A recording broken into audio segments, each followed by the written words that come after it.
love that, man. Okay, bro. All right, let's hone it in. You know what it is. The Masters in Creation podcast, man. MIC podcast where everyone is a master of their own creation, man. We are here with episode 30. And you know the deal, man. Our guest today is a very, very no. I'm sorry, episode 30. Episode 130. Oh wow. My fault, yeah, look at me. Yeah. 130, excuse you, pardon me. And you know the deal, man. We are here with a very, very special guest, man. Our guest today is a very storied musician here in the city, man. And you know, he is actually the artist in residence at Build. For Build at the August Wilson Center, which is super dope, man. We have the incomparable Howie Alexander in the building. We're shaking, bro. Yeah, what's up, bro? What's going on, man? Good to see you, bro.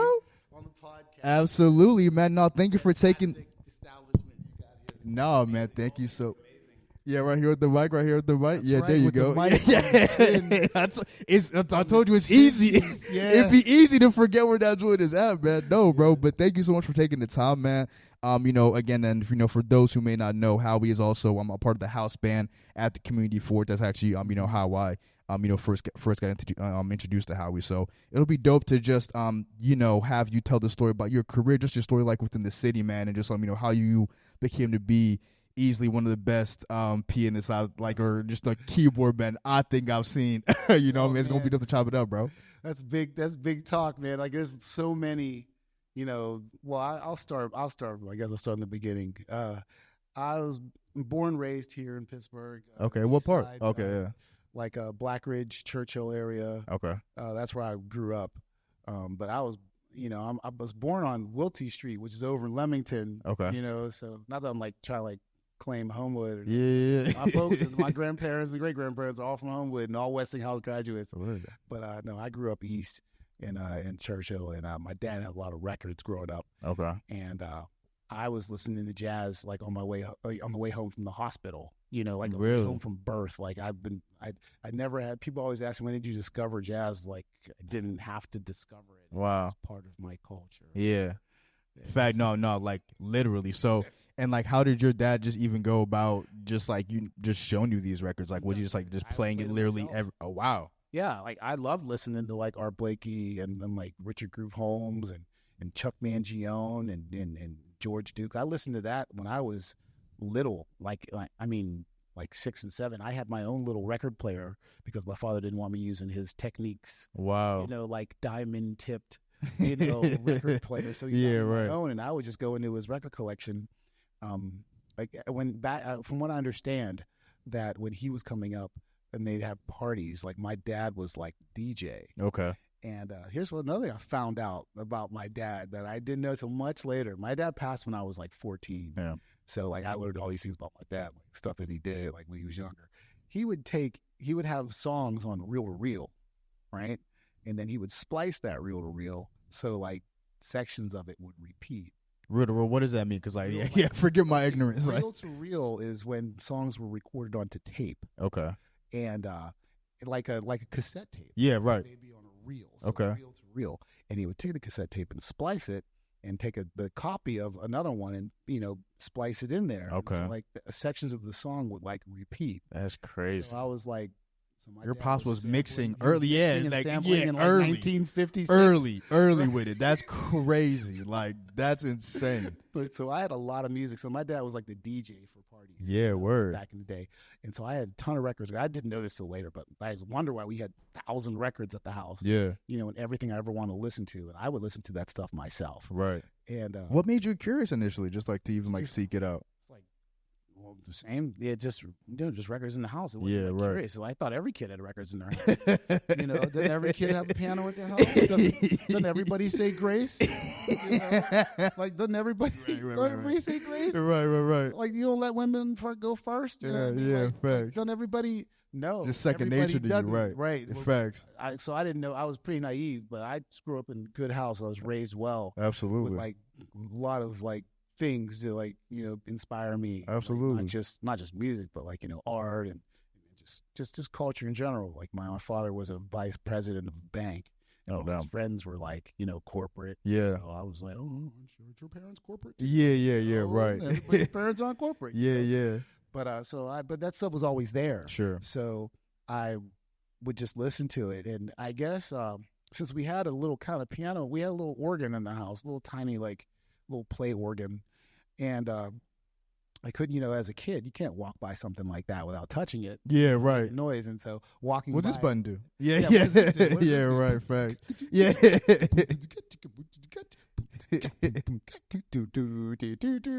and that kind of curiosity, like I would do that every single day Right. until it was like I learned. I'm self-taught, so It's crazy. I learned how to play by playing songs that I heard. I heard like a lot of cartoon themes, Okay, right. television themes, Right. and on all the records I played, I just thought music was music. I didn't know the difference between jazz, rock, and anything. Music was just music. Right. That's kinda still how I am. Like, music is just music. Yeah, right. It really. But yeah, of course, you have to categorize it. But like, Sure. when I was young, I didn't categorize it. It just went like this. Right. You just how it you're goes, just consuming. It's not difficult. This is just how it goes. Right, yeah. So that kind of just having that mentality, I guess, it helped me through life because I never really thought about the difficulty of it, or just whatever it takes, get it done. Yeah, right. This is how it goes. Learn it. Right. Facts. Yeah. So I would just practice like all the time and play and practice all the time, and just over the years, I guess I got good. My parents bought me a piano when I was 14. I was gonna say, yeah. Before my father passed, like for Christmas. Yeah. My mother and father snuck a piano into the house. That's crazy. Yeah, Came that's nuts. Came down Christmas morning, and there's a grand piano in the living room. Wow. I played it all day. That's love, but like that's insane. Like the fact that they even got it in there without you knowing is absurd. Like I had great parents. You know what? Like just even just like all like the kid thing. Like I also don't know how they got the money under your pillow. Like on like when you like lost a tooth. Oh yeah. That right. always like I was like, yo, how did you do that? Because like I was dead. Like I would have woken up. Like there's no way. Like I really used to really believe in it too. I would get tight because I'm just like, yo, that wasn't you. I would have woken up. Like the tooth fairy is mad real. Like, yeah, right. That shit is crazy. So like they snuck a whole piano. I mean, yeah, that's level. So like, were you are you the only musician in your family or? Well, my father played trumpet in like marching band when he was in high school. Okay. Other than that, no. Like, yeah. I'm the only musician. Like I didn't. That's crazy. Like, Self-taught too. That's wild. Yeah. Yeah. My parents saw it before I did. Okay. Like I said, I thought every kid knew how to play piano. Because a lot of my friends had piano at their house. Okay. And they could play a little bit. Yeah. Everybody could play a little bit. Yeah, right. Hot cross buns and yeah, soul, right. Yeah, little Black Key song. Yeah. Everybody knew that. So I was like, Right. okay. But I knew that in like hundreds of other songs. Classical Beethoven. Yeah. Well, no, I know classical. No classical. I remember I grew up on jazz and R&B. Yeah. So even as a little kid, like, I knew about like Dizzy Gillespie and Charlie Parker and John Coltrane because that's what I had at the house. Right. But I also knew about, like Rufus and Shaka, and Parliament. And because that's what I had at the house. I just listened to it all the time. Yeah, no. Mm-hmm. So like you even touched on it. You said you got the piano at 14. I know you started like pretty much playing at 15, like a year after that. Like what about because like your parents got you like the piano for Christmas. So like was that like pretty much just the only instrument that spoke to you as far as like this is just an instrument that piques my curiosity, just like piques my interest. No. Okay. It's not I didn't tell the whole story. When I was 4 or 5, I guess it must have been 4 and 5 because I was in kindergarten. Yeah. My parents bought me a drum set for Christmas. I remember this like it was yesterday. Cry like a baby. But so I was like 4 or 5 and I played that drum set and I remember listening to Sly and the Family Stone and there's a song that they do called Life. And at the end of Life is this drum break. It's like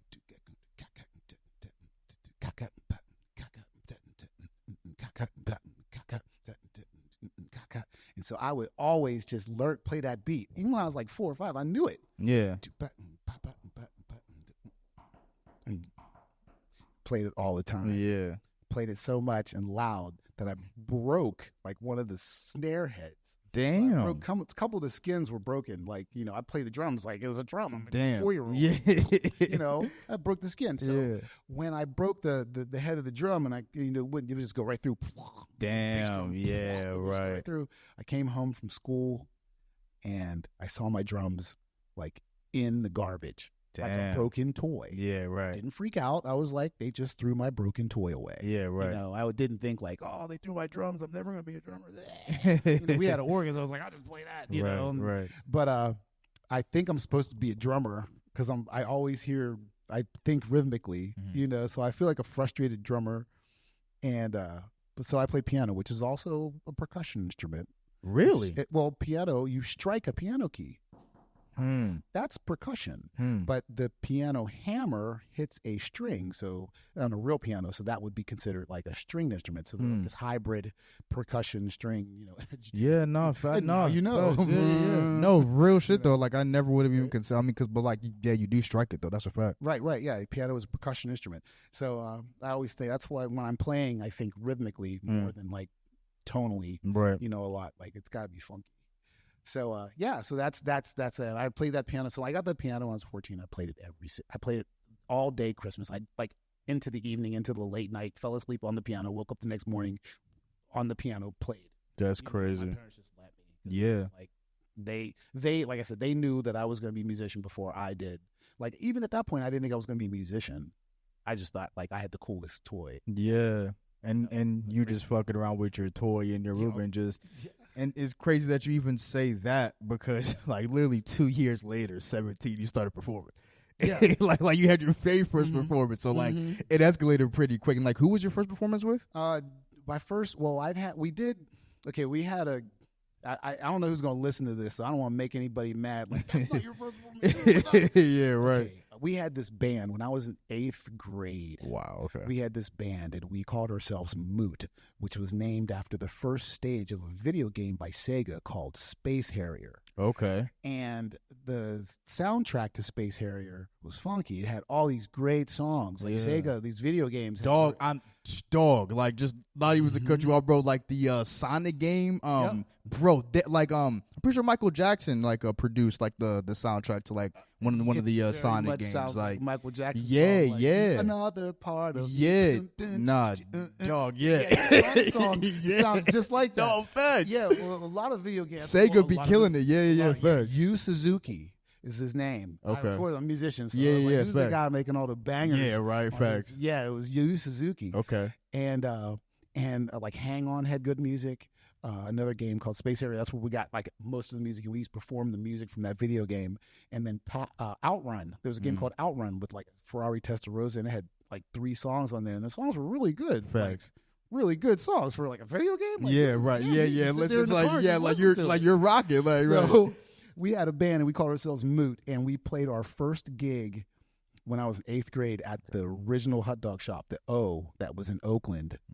I low-key heard about the O. Okay, what? Yeah, they may have closed before you got here. Yeah, no, I know, yeah. They never had music, and we were actually like one of the first bands that they ever had in there because they never thought about having music, but we were some kids. But we came and rocked this music, and it actually had a good turnout for a bunch of kids. Yeah, that's crazy. Playing upstairs little hot dog in the hot dog shop. Right. So that was actually my first gig. But so I played with that band, and I played with a couple other guys, friends. We had friends that played music. And then, but my first independent gig, like away from my friends, where where the career started, was with Jimmy Ponder. Jimmy Ponder, okay. He was world-renowned guitar player. Yeah. He passed a few years ago, some years ago. But when I was 17, he hired me, and I played at Eileen's, which is it was a club that was right in Homewood. And it was at 9 o'clock at night, smoky jazz club, all kinds of people. Right, yeah, facts, yeah. Scared to death. Yeah. Like, I don't know what I'm doing. This guy's a jazz legend. Yeah. And he's like, yeah, come on, play. And I played the gig. As a matter of fact, I actually have video of that. You're lying. Over COVID, some random person, and I don't even know who it was, somehow found me and sent me video. What? Of that very gig I'm talking Dog, from when you were 17. My first gig ever. Somebody caught. I didn't even know there was somebody there with a camera. Dog, what? Yeah. That's crazy. It's crazy. What? I mean, like, what was it like looking back on that moment? Like, well, you said it was during COVID, so like, what, like they sent to you like a couple years ago? Yeah, they sent it to me a couple years ago. That's I mean, like in hindsight, like what is that moment? Like I wrote back like, who is this? Yeah, I never heard back from the person. Wow. Like I never heard back from that email. But Yeah, absolutely. I mean, I don't want to waste time here, but No, do your thing. I'm not kidding. Yeah, no, I mean, like, I just gotta show you this because it freaked me out because like, who has this video? Library. How do you go albums? And then I'll go to video. And yeah. here we go. So yeah, right here. This is video of somebody sent of me.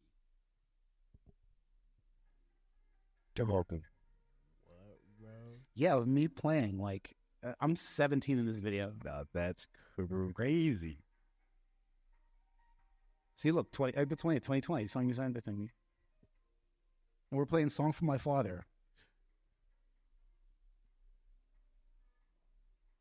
Dude, this is nuts. Yep. This is, I mean, bro, that's like a Friday night. From that performance, bro. That's nuts, bro. Like, how did you even, like, you know, get in contact with someone like Jimmy Ponder? Like, well, Pittsburgh is a storied jazz tradition. Right. You know, one thing about being a jazz piano player in particular from Pittsburgh is like you sit in a very, very, very long shadow of greats that came before you. If you're trying to be like a cat, like you can learn how to play jazz, but if you're trying to be a cat, a dude, and sit on that Mount Rushmore of piano players, you got a long way to go. Of course. You got to get past Earl Father Hines. You got to get past Billy Strayhorn. You got to get past Johnny Costa. You got to get past Ahmad Jamal. It goes on and on. Yeah, right. You know, it goes on and on. And that's like kind of been like my inspiration ever since I got into the jazz game. It's like, if I'm going to be like Jimmy Ponder, if I'm going to be like that, then I have to practice. To be the best, you got to beat the best. Yeah, man. I got to practice every day and believe in this music, and I believe in the history of it, and I believe in the future of it. Yeah. You know, and it just became like, it didn't really become real until I graduated college. Yeah, no, facts.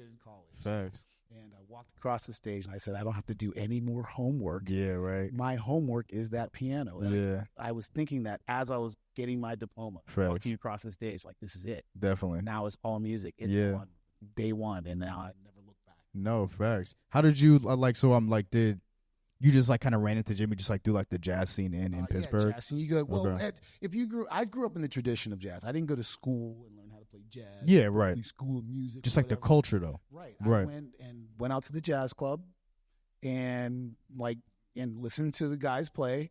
And, you know, you go to a jam session, you sit in and you go up there and you suck. And you go home and practice, and you come back to the jam session, and you get up there again and you suck again. So you go home and practice, and maybe one time you'll get up there and you won't suck. Yeah, there you go. You know, I went up there and Jimmy Ponder didn't think I sucked. That's crazy. That's crazy. And he was like, "Hey, can you make a gig? You know, like, young boy, come on. Can you make a gig?" And I was his piano player for 15 years, man. Wow. And I learned under him, and you know, he's one of my mentors. I consider him one of. I have a trio of mentors. Right. Jimmy Ponder's one of them, because he taught me. Can I do the breakdown? Please. That's why we're here. Right? Yeah, I mean, come on. Can you do how do the breakdown? I'm very, very, very fortunate to be trained by it's like kung fu. Yeah, right. Come on, man. Yeah. Let's go. You gotta meet the master. Fact, the sensei. Drop knowledge. Absolutely.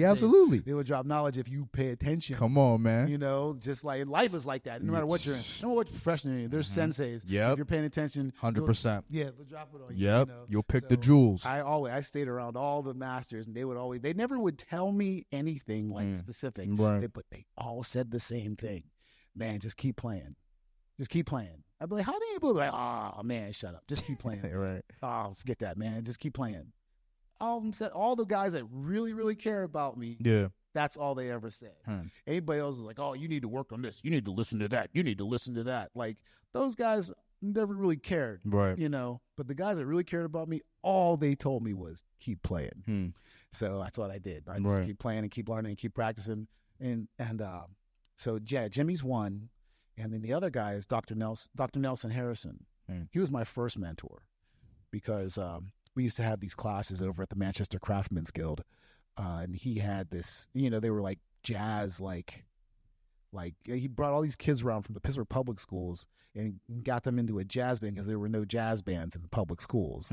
So he got together with Bill Strickland over at the Manchester Craftsmen's Guild, and they put together a program with these young kids, and I was one of the young kids, and he taught us like the tradition of jazz, like how to listen to music, how to listen to jazz. Like you just passively listen, but if you're going to learn the music, you have to actively listen. What are the bass doing? What are the drums doing? Right. What are the piano and bass doing together? What are the drums doing? Because what the bass is doing this, so what does that make the drums do? How are they talking to one another? How's this communication? And so Nelson taught us like the tradition of the music, how to play, how to really like play the music. And so like, let me just back up a little bit. So in my pillar of like structure of like wisdom and how I learned this music, is your mind, your body, and your soul. Three things that you need to build. Absolutely. And I mean, there's probably a fourth one, but these three are good. Yeah. So your mind is like your intelligence, and your body is your strength, and your soul is your soul. And so Nelson taught me. I would say he taught me the knowledge. Okay. Like the technicalities, right? No, the history. Oh, okay. You can't play this music if you don't know nothing. Fair. Like a lot of cats. That's why it sounds like it. Like these college cats coming out, these young people. No offense against young jazz musicians, but like I am like one generation removed from the source. They're 3 generations removed from the source. Right, facts. They just ain't get it. Yeah. Everybody could have told them one of them nugget drops. Those guys were just about all dead. Yeah, damn. So if y'all don't listen to me, y'all are fucked out here. I'm trying to tell you the truth. If y'all don't pick up jewels from Howie, you might be assed out. Yeah, man, I'm trying to tell you the truth. I got it from the source. That's hilarious. I feel that though. That's real shit. I'm not trying to be bossy. That's real but shit. Like James Moody told me himself. Yeah. Like, hey man, try this. No, hey man, check this out. We're like, oh man, keep playing. Right. Those guys gave me. I got it from the source. I was able to hear them and see them and watch them do it, So, like, that's Nelson. He gave me the knowledge. Ponder was such a strong player. What I got from Ponder was, like, my ability to push. Push yourself. I don't know if you guys watched the Olympics just going on, but man, we're catching like clips, but like I'm not like super actively watching them. One of the track stars, man. He was coming. He was in like Noah Lyles, right? No, not Noah Lyles, not that guy. Yeah, man. I'll say that nigga's that. Crazy. Oh, brother, like anyway, that's what you get. Anyway, but no, this other dude, man, like he had to like come from like 3rd place, and you watch him run, and he's just pushing himself.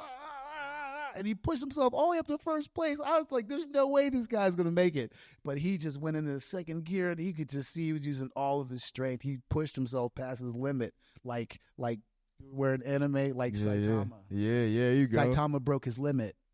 If you guys were One Punch fans. Yeah. I was gonna say do Saitama really break through limits? He just show up and just everything is cool. Why he's the strongest. He was able to break his limit. You're all fair, but you're not like becoming that dude, right? Yeah. Facts. And that's why I love One Punch Man. I love anime. That's a whole nother conversation. No, yeah, bro. How between you and me, bro? That would be 18 episodes. Yes, bro. man. I could talk about anime. That's what I'm saying, old school. Remember, we gotta save it, bro. I go all the way back. Trust man. me, bro. Yeah. Captain Harlock. Yeah. I go all the way back. This could go left. Yeah, but Saitama was great because he was able to break his limit. Absolutely. Which was inspiring to me when I watched that anime, because like in my quest to get better, I'm trying to break my limiter. I'm trying to be able to play it all. You're right, yeah, fair. I just don't want to be like Glasper. I want to be able to do Glasper and Art Tatum and McCoy Tyner and Herbie Hancock and Chick Corea and Howie Alexander.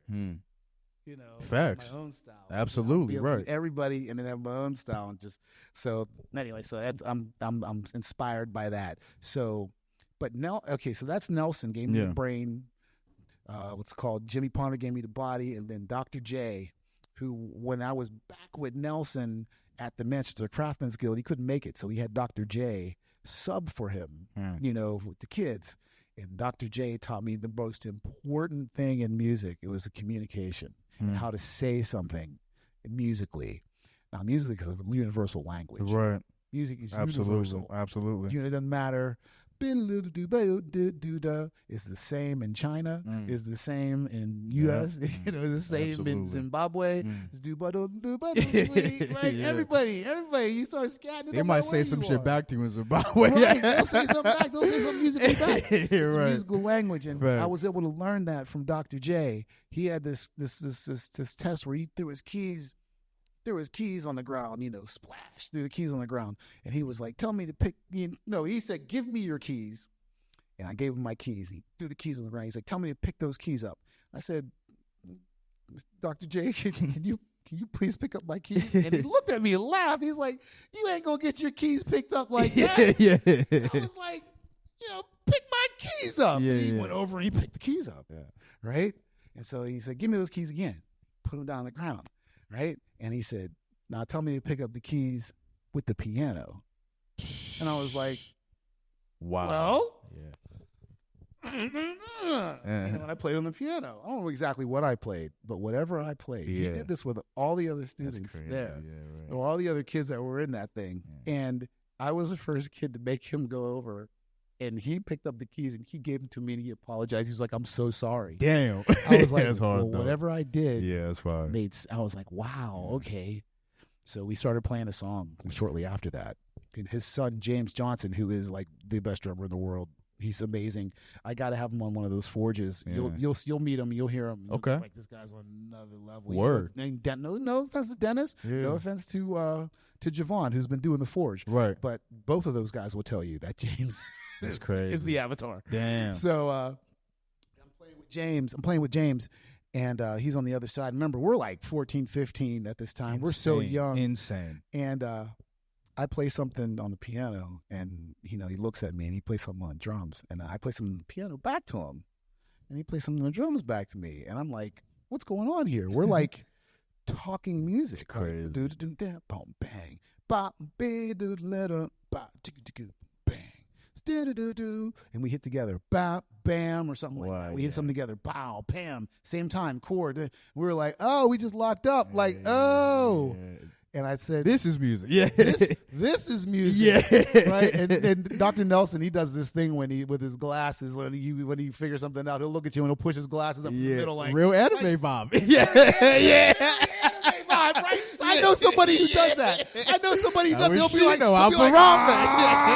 gosh, he would be like, and he'll push his glasses. Absolutely, right? Like, real sensei shit, like yes, very sensei, very anime. Definitely. But and he did that. I was like, yeah. He's like, that's hard though. That's fire. Like. And then now after those are my three absolutely mentors. Mm-hmm. So I was able to get like the knowledge of the music, the soul of the music. Dr. J, he was able to teach me the communication and the soul of the music, and then and Jimmy Ponder was able to teach me the heart, right? Like, have heart and play with heart. Sometimes Jimmy would play,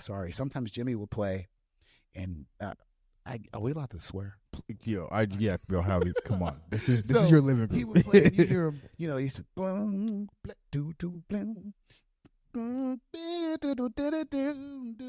like, come on, motherfucker. Yeah.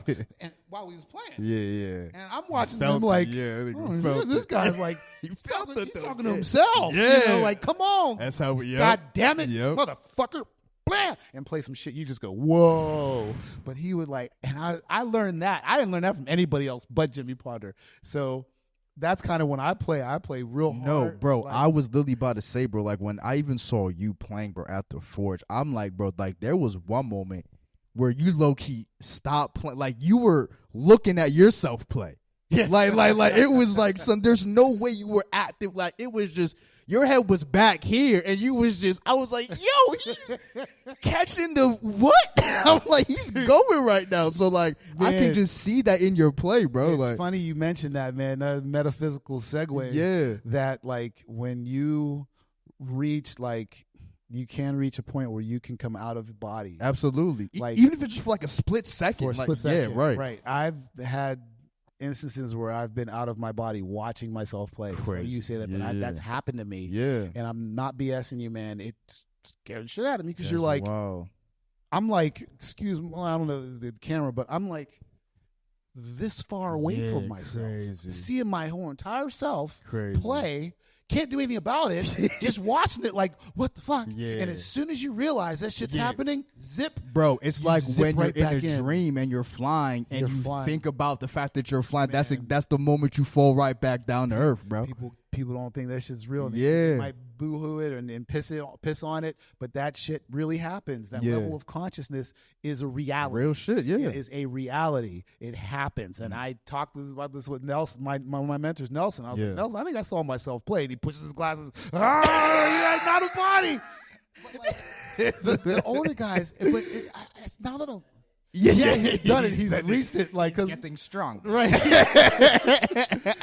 force is strong. Yeah. No, immediate Palpatine with it, like he's getting strong. Yeah. Good job, Howard. Yeah.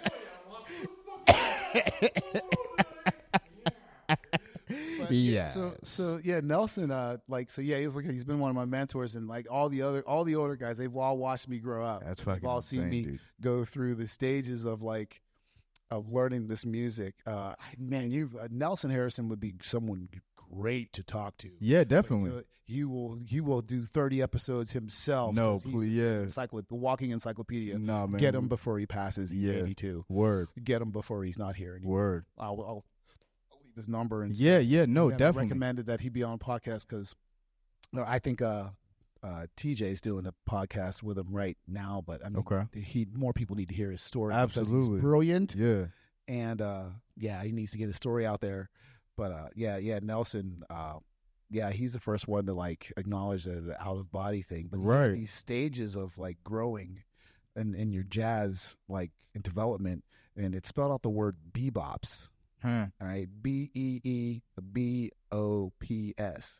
Right, and you start off as a beginner, and then you go E. You go to like a beginner, you don't know nothing. Right. Like here's middle C. Bing. Right. You know, and then you become an experimenter, where you try to experiment with sound, like trying to hear major and minor. And then I can't remember what the second E was, experimenter. But I think the second B, I can't remember the second E, but the second B was banker, where now you're starting to get the information in. Interesting. Okay. Whatever you put. What was that second E again? Excuse me. Was that the second E in that? I can't remember what the second E Okay, was. okay, I know okay. it was beginner, Okay. experimenter, Experience, maybe? No. something. Yeah, It was something. okay. It was something slick. Yeah. Nelson, Some this is ill. him and his Yeah, team. you know, Some some ill, ill but shit. yeah, Yeah. development. Right. And then you become a banker, where it's like you Bank of knowledge. yeah, bank your knowledge, Mhm. and you got to remember something he said very brilliant about the mind. Right. If you think of your mind and you treat it like a bank, whatever you put in your mind, it's better be there. Whatever money I put in the bank, You better. it's better to fuck be there. Yo, I when love I that. go to check on it. I love that. So your mind is like that. I love you that. put some shit up there, like You better. be there. That's a fact. Make sure it's there. That's Check a your fact. account. Come on, man. Have Come on. checking and savings. Come on, man. Invest Yep. in your mind. Absolutely. Nelson. Yeah. That no. ain't me. No, but Those are my I mentors. love They taught me that. shit like that. I You know love what I that mean? analogy, bro. I had that shit when I was like 14. Yeah, I mean, bro, yeah. I mean, like, you You know? can't even, I mean, bro, people are not, like, to just even get people of such credible wisdom, that's the thing, bro. Because, I mean, like, a lot of people, just from, like, past generations who are, like, in their, like, adult lives now, like, they'll tell you that, like, they got misled by the generation prior to them and, like, in, whatever aspect, like, you want to say, right? But, bro, it just sounds like you literally, like you said, have people that cared about you. And not only that, but saw, like, yo, this kid is, like, super, like, the way that, like, he's absorbing this information is, like, bro, kids like that are 14 don't do this shit. Like, you know what I mean? Like, they do the opposite. They're like, yo, you can't, like, what the fuck you trying to tell me? Like, the fuck you talking about? Like, yeah, like, my memory got to be a bank, and my bank is a memory. And it's just like, that shit got me. yeah, Man, I feel yeah. like that's really, really wild. That's some ill shit. And, like, bro, but, like, you were so blessed to just even have that discernment and that acumen, just to even be like, yo, like, I'm 14, but I can use that when I'm 24, 34, 40, like, you know what I mean, bro? Yeah. Mm-hmm. But knowledge is fading, but wisdom is forever. Real shit. Yeah, things change. Absolutely. But certain things don't. Yeah. That's wisdom. No, facts, bro. It'll last you forever. So that was banker, and then O is orator, where now all the things that you've learned, you're able to say something. So you can say something. Orator, you can say something. Right. And then the next one after that was poet.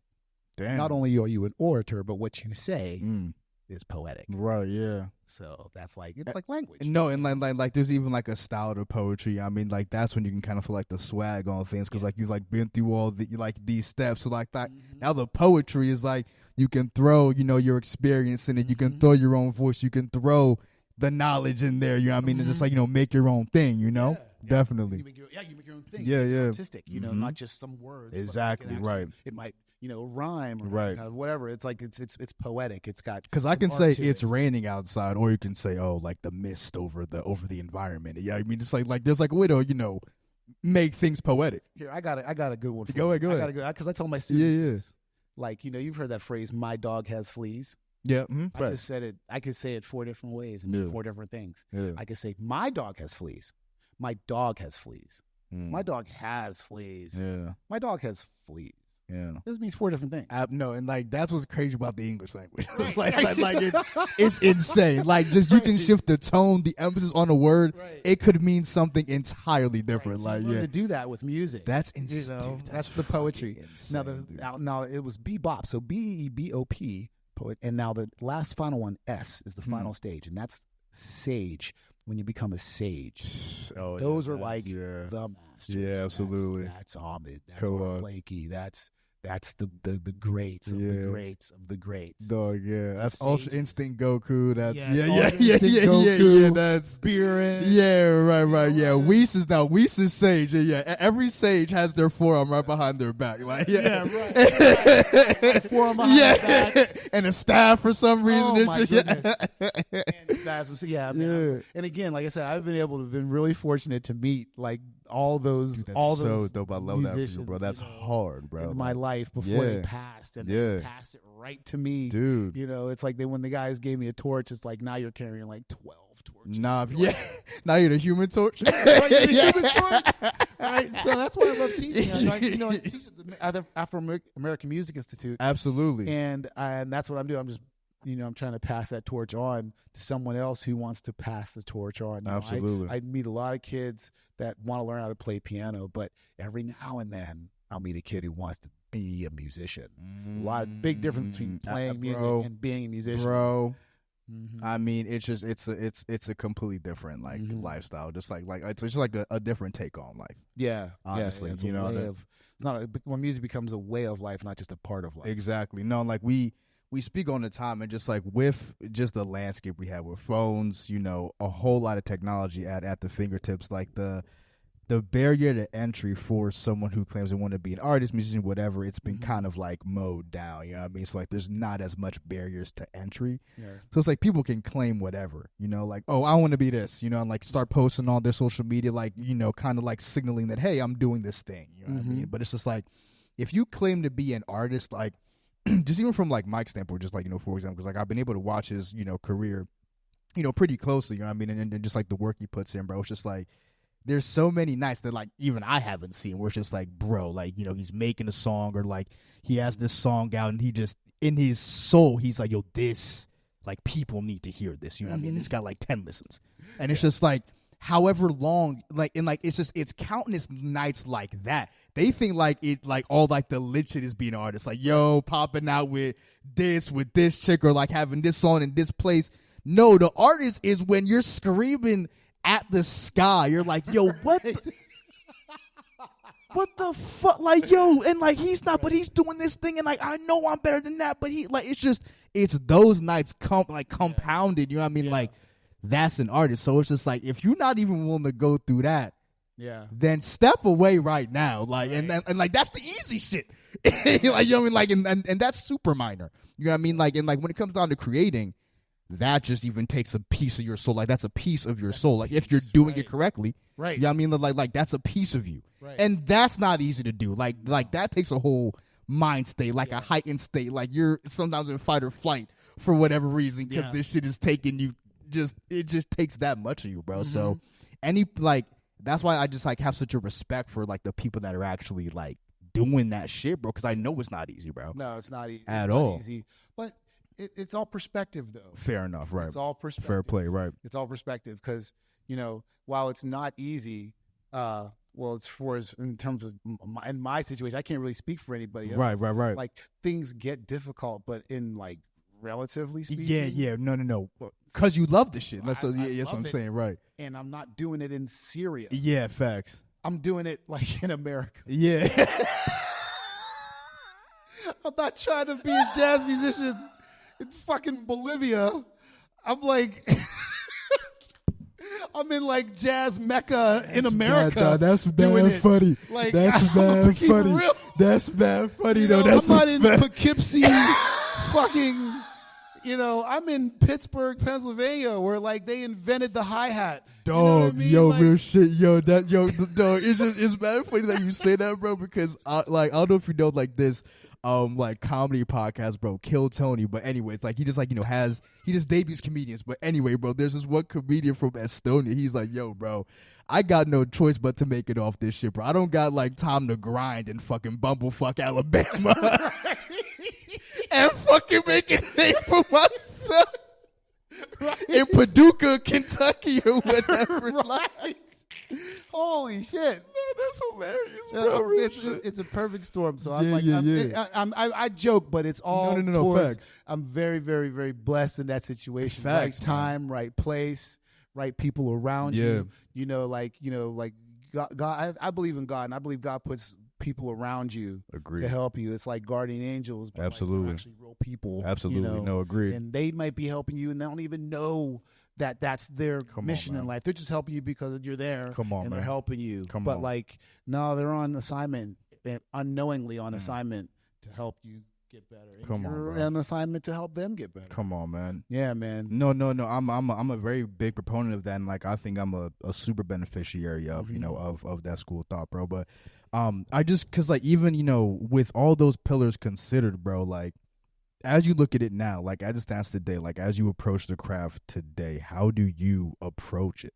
Like with all those things considered, how do you approach jazz music? Like, well, I'm going to be 50 this year. Yeah. 2024. I'm going to be 50 this year. Yeah. And I approach music kind of differently than I did when I was younger. Of course. It's changed. Right. And all, like the older guys, they told me that too. It's like, oh man, wait till you're 50. You're gonna sound completely different. Wait till you're 70. As you should too. Completely different. As you should. And I'm like, they were totally right. Yep. I'm playing stuff now that I never thought I'd be able to play. That's crazy. Like I just played that on whim, and I've always wanted. What? Yeah. And you look back like, whoa. But how I approach it now is, I try to start at 100%. Okay. I start at 100%. I give my all, and I go from there. I don't know. That's really inspiring. Like, who is this guy? Yeah. This is a freaking after-school special. Yeah, like, right. Steiner math. Yeah, right, yeah. No, really. I right. give my all, and then I go from there. How when I approach music, like I try to. I mean, there's a couple different ways, like. That I like, it's all perspective again. Like me personally, like man versus himself. Yeah, I try to, like I said, 100%, and then I go up from there, and then but like man versus like man, like how do I make sure they choose me over the other piano player who's just as good or better? Yeah. Well, I try to I play with my spirit. I don't just rely on my ability. But I also approach it in spirit, and just anything I want to do. From playing music, it's a gift. Treat it as such. It's a gift from God. I get to play music for a living. Yeah. So anytime I'm playing music, I'm like, I get to do this for a living. Yeah. Right. No, literally, right. And a lot of times, I'm getting paid to do it. Right. I didn't even talk. I'm just not mentioning the money part. Yeah, fact. This whole podcast. No, facts. It's I just love to do it, and the money is a huge bonus. Right. Sometimes it's big. Yeah. Sometimes it's a little bonus. Sometimes it's a lot of fun to do. Yeah. To do what I do. Yeah. It's a lot of fun to do. Yeah. But sometimes it's not a lot. But like I said, it's like a way of life, and the money is just a bonus. Come on, like man. you can't pay me enough to have another. I can't pay my way into an out of body experience. Right. I mean, bro. And people have tried. Yeah, you tried. And people have tried. Like, yep. And so, like, that's a good way to put it, though. Facts. Yeah, what you're able to do and get and give is so far outside of what any money could offer. So I approach it from that. It's like I'm really not thinking about the money. I'm just always thinking about the music and trying to be my best self. And there's a small part of me. There's you thinking of saying this online, like on air, but there's a small part of me that like says, it says to all the other musicians on stage that you're not gonna outplay me. Let's go. Come on, You're man. not gonna You need outplay that me. fact. Like I'm not gonna overplay. I'm just going, when people walk away, I want them to walk away thinking that of the musicians on the stage, that Howie was the best one. Yeah. Like they were all good, but that guy, there's a little bit of me that has that, because I'm a little bit competitive. I play video games. Yeah, So I'm facts. a little bit competitive. Absolutely. And I do think of this as kung fu. And It very I've much been, is. And bro, I've been like, tried. Yeah. I've been tried. Oh, I've for been- real? Oh, yeah. Oh, Word? Cats will try you, man. For See, real? Young people. Yeah. Young people better learn. Man, look. They don't teach this stuff anymore, man. Everybody's too PC, right? But, like, there's a lot of, like, when you play jazz, like, guys will try to cut you. Yeah. Like while you're playing, like play over you type shit? Like how? No, just, like, make you sound like an amateur. Oh, wow. That's and as they should, because that means they're trying to play their best self. Right. Well, I try to do that same thing too. I try to make everybody else on stage sound like an amateur, and it's like it's your job to not sound. Yeah, right. I'm doing my job, right? Yeah, facts. Right, it's your job to not sound like right. an amateur. I sound like I practice the song. I sound like I practice all the time. If you don't sound like you practice all the time, right, then maybe that's you on you. don't but, practice all the time. Right. Yeah. So whoever I'm playing with, I always try to be like the best musician, have the best musicianship, have like the most heartfelt solo, like giving, like that guy he left it all on stage. Yeah. Of all the guys, Howie left it all on stage. Yeah. And that's where I like to be. Like that's how I approach the music. I'm curious now, just with you even touching on that, when Mike performed at the Forge, and just like with like the times you've been performing with him, like what are your thoughts on that? Like, what was that experience like? Well, I'm used to like hearing something and then trying to make it into music. Right. That's the part of the producing side. Facts. Right. Being creative, and at the Forge, usually when people come up to sit in, they play a little track or of just what like they want, whatever. and figure it out, because if you're really good, if you have good musicianship and good ears, like sounds become like colors. You can hear a tone and know that it's a D flat or it's a G. That's major or minor. insane. But that's the art. If you were an artist and I said, what color is the wall, you wouldn't say the wall's white. You'd say it was like eggshell off-white or eggshell. Yeah, exactly. You wouldn't. It would be specific. Definitely. So when I hear a tone, it's like, oh, that's specifically, that's an F sharp minor 7 copy, 4 right. 5. You're looking at like the science of it all, pretty much. Just The science of it. Yeah, with the tonality and all that stuff. And so when they play it, you're able to like just do it really, really quickly. And so when Mike brought this up, I wanted to do the same thing. Facts. Like whatever it is, we're going to make this ridiculously hype. Absolutely. And better than he thought. Yeah. No, like, dude, I didn't know if he thought we were going to turn that into. Dog, let me tell you right now, that shit was fucking crazy. We want to make it better than he thought it was going to Dog, be. I mean, bro, like the first time he went, that was one of my favorite performances of his by far. I was just like... I'm like, yo, and then like again, like the house band was doing their thing across the board. Like I don't want to make it seem like it was like you were just like destroying the whole shit. I mean, which you were, but like everyone was doing such an amazing job. But it's just like I would because again I would look at you, just even like Mike performance aside, with other people during the interludes, like during the sound check, just like I'm like, yo, like. You're just catching a different energy, you know what I mean? Like you're just catching a different frequency. So to watch you and Mike just kind of like have that moment on stage, because even he kind of called like a different gear, because he combined two songs into one. And I'm like, me personally, I never seen him quite do that shit before, because y'all were still playing the tempo of the first song. Yeah. But he went into the second. I was like, yo, no, this is crazy. This is crazy. This is crazy. So dude, I'm just in my seat geeking, dude. Like, right. So just like, just even from like your experience in the Forge, bro, like, I don't know, like, what is it like, just watching people just kind of like, express their different forms of creativity and then also acquiescing to that, like on the fly like that? That's just the art, man. That's the art form. You know, jazz is improvised, you know, music. And matter of fact, this is another Nelson Harrison. I can't claim this. I wish I could. Yeah, facts. But everything in life is improvised. Everything you do is improvised. Facts. And this is another Nelson. Yeah. Bro, you don't even say your own name the same way twice. If you said your own name, say your name, say it twice, and I bet you can't say your own name the same way twice. So that's improvisation. That's crazy. Think about it. Just do it right now. Say your name twice. I bet you say it twice. Toby.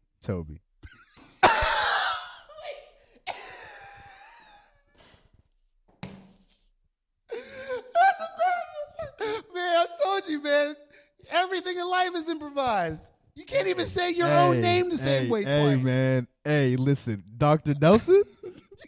Nah, that was an ill nigga, bro. No, that's crazy, bro. No, I mean, bro, just such a bank of wisdom. That's a fact, though. Yeah. You can't even say your own name the same. Like, life is improv. And that's, bro, you know, life is life. You could say it. We've both experienced life being mad improvisational. You know what I mean? So, nah, that shit is crazy, bro. Jazz is the art of improvisation. Right. Jazz is the practical application of music theory. You know, it's improvisation. It's on the fly. Right. So, it giving any structure, you can do amazing things. You can sit four guys in a room, tell them to play. Don't give them the name of a song. Just tell them to start playing, and they can start playing. No, make jazz. That's what we do, you know, all the time. Give us a chord change or like a number of bars, and it gets extremely easy. You know, now it's like way easier. Yeah, facts. Because we have some kind of like structure. So when Mike gave us his song to play, like that was structure. We can do anything with this because now at least we have like right. Structure. It's something to refer to, right? Yeah, facts. Remember in the world of improvisation where anything is possible. Yeah. Now you're giving me here's like 6 possibilities. Yeah. And it's like, okay, I can work with these 6 because I'm used to not having to work with the 7 trillion. Right. Thanks. Something just like, you know, holding on, just like kind of like focusing energy. Right. Like Cyclops with the fucking eye shits. Yeah. You know, just before it's right here, now let's just hone it into right here. Now kill Magneto for me, Mike. Yeah. So it makes a lot of fun because now since we don't have to deal with these 7 trillion things, just deal with these 6, we can make these 6 feel like 7 trillion. No, absolutely, bro. And just kind of like, you know, hopping around here, bro. Again, you were named the artist in residence for Build at the August, Wilson Center. So I just want to, you know, just kind of like, you know, go into that. How did that opportunity, like, you know, come about? And just like, you know, kind of like, you know, go into, you know, what you do over there. Yeah. Okay. So, man, I can only tell you, like, from my perspective, how it starts. You would want to talk to Janice Burley Wilson or Orlando Watson about everything they have into that program. Sure. I've just been kind of like the recipient in like the, you know, of all the fruits of it. Yeah. But I don't know the bones of it. Okay. But I just know that from being there, like, I guess they picked me up last year before the jazz festival. They had bands play downtown on Tuesdays. Okay. And at the Liberty, Liberty Magic place, they had jazz. They had a show there, and it was the first time that I think, in a while, that like Janice, who runs the Cultural Trust, and the at the time she was running Cultural Trust, and she was also doing the August Wilson. She heard me play with my band. Like, she's heard me play with different bands before, but always as a side man, playing with Roger Humphries, playing with Jimmy Barter, playing with Poogie Bell, playing with. But she hadn't heard my band with my music and my guys and, like, you know, my stuff, my show. Right. So she came to my show and she was blown away. She didn't know that, like, you know, I do vocoder stuff, and it's like, been like a Pittsburgh Glassbrush, you know, I can do all that too. I had a jam session at the Shadow Lounge for 10 years. Shout out to the Shadow Lounge, every Monday. Man. Shout out to the Shadow Lounge. Dog, man. Still comes up, been closed. Yeah. I was about to say, bro, you are far from the only person that is mentioned on this pod, bro. And like, I'm just mad to have, you know, to have missed that era. So. Yeah, man, I know. If you hear so much about it, I know, bro. That shit sounded. I'm so mad, bro. I'm just like, that shit sounded lit as fuck, bro. It was lit every fucking day. That's It so didn't crazy. Fucking matter when you Dog, went by there. why did that shit Every shut day. down? Do you know? Gentrification, man. They just couldn't.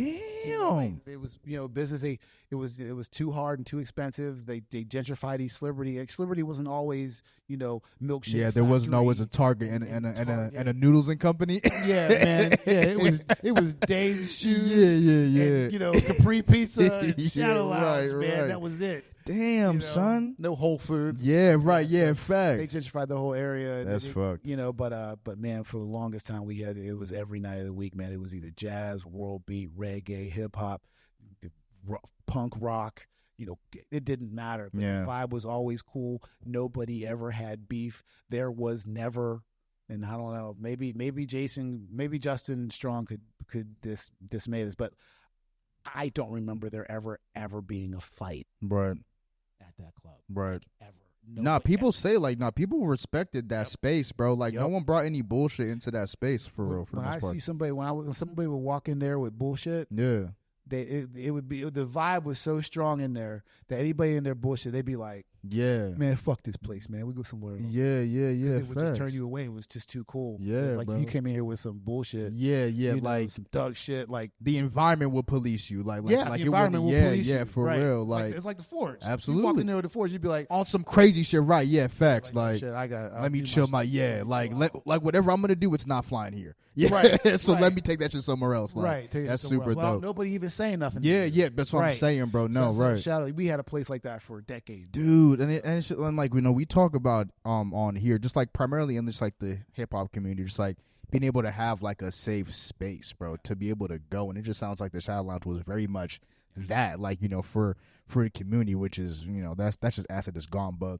Throughout, like again, because like you have a long history of fucking just performing. You were performing with the Pittsburgh Symphony Orchestra, Yeah. which was dope. Or like you had performed with them at one point in time. Like I know you're coming from again a jazz foundation, which like you said is very improvisational, very like whatever I'm feeling, however you're feeling. To go from that to probably one of the more structured disciplines in music, like would you say like it was a switch up for you, like a majorly or not? What, Really? with the orchestra? Yeah. No, that whole experience was crazy. Okay. Let me just sop up the sop up the sauce. Yeah, on this build right. thing real quick. Yeah. So, with the build thing, being their artist in residence, they've involved me in a lot of things that happen over at the August Wilson Center. It's very, that place is coveted, man. Facts. Important people go through there. Very fact. Yeah. And so I've been able to. So they put me on the jazz festival last year, so that was kind of part of it. And then I also was able to score a silent movie. They had this like black silent movie film festival, crazy, yeah. and they played the silent movie, and I had to like score it live.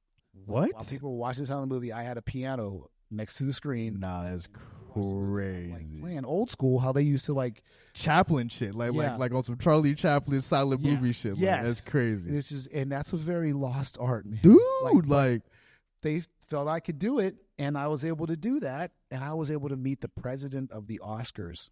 Wow. And like she said, that was like fantastic. Like, she was really blown away that like how somebody my age could do something like that.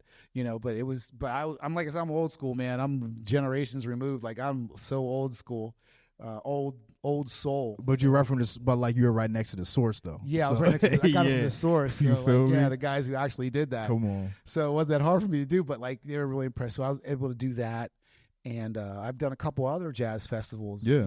Being part of this build thing. Sure. And I guess we're trying to like, in a way, kind of like build my career, because I've always kind of been No pun teaching intended. here and playing. I was like, no pun intended. Like, Right. yeah. Build my career and it kind of put me on the bubble of like, I've been up to the Association for Performing Arts Professionals, the Okay. APAP Okay. conference. I just went to that through this thing. That's And I was up crazy. in New York City, That's dope. and I met a lot of really people like famous No. I was part of a showcase for like producers and schools and other shows and anybody who wants to hire entertainment. But this pool of entertainment that everybody in the audience was somebody, Right. and they wanted to like get somebody. So, and I was one of the performers performing for these people who want to hire people to like be on their show, the next whoever. That's crazy. John Batiste. the piano player for the Colbert Show. He was also nah. But like he obviously played the piano Colbert for Show. Soul, Yeah. Okay. the Disney movie. Okay. Anyway, that guy was discovered. That's at like crazy. APAP. So That's you get nuts. you get that kind of bump in Yeah, your career right. from being discovered. So they put me up in there. That's so dope. It's- When was this? This is like back in January. That's crazy, bro. I mean, know. No. Fucking congratulations I know, on that. dude, That's they fucking put hard. me up. I can't talk about Yeah. the actual thing online on the air. I maybe off the air. I'll tell Yeah. you, No, like, of course. the treatment was great and everything was great. Being a part of that was great, and I'm going back. And so like now I'm like it did kind of bump my career a little bit. Put me on Absolutely. the bubble between like just like local and like national, and then Sure. I would like just break through, and now I can be on the tour of like festivals. Yeah. Or like go on my own tour under my own name. Would you plan on staying in Pittsburgh? I'm gonna live here forever. Okay, word. Yeah. I love Pittsburgh. Man. Yeah, I'm word. not like one of those. I can't stand Pittsburgh's been pretty damn good to Yeah. me. I'm gonna be here That's what I'm the saying, rest like, of the ride. That's bro. what I'm saying, Yeah, son. man, I'm gonna Pittsburgh's say been good to me. school of thought, bro. Yeah, man. Like it's been good to me. I mean, I can't. You know, I have a lot of friends like I can't stand it here. The dating or whatever. Like it's been. I can't speak for you. Yeah. But it's been great Tight. for me, and I'm a Right. Steeler fan. And I'm even a Pirates fan. Yeah. So like I'm Pittsburgh to the core. No, I facts. just don't have the accent in that. Yeah, in that. I don't talk like this. No, talk that's- like that. And that. No, bro. But I'm Pittsburgh to the core. No, facts, bro. So no, bro, Howie, just, real quick, before we kind of wrap up here, last question, man. You spoke about, again, your three mentors, man. Like I just kind of want to hone in on one. Again, Dr. James T. Johnson. You mentioned him, earlier. I just want to know, again, from your perspective, again, just like what that relationship, between you and him, means to you. Man, like it's funny how the universe works out. Like my dad passed away in February of 1989. Like right, as a matter of fact, on the way taking me down to the thing with Nelson.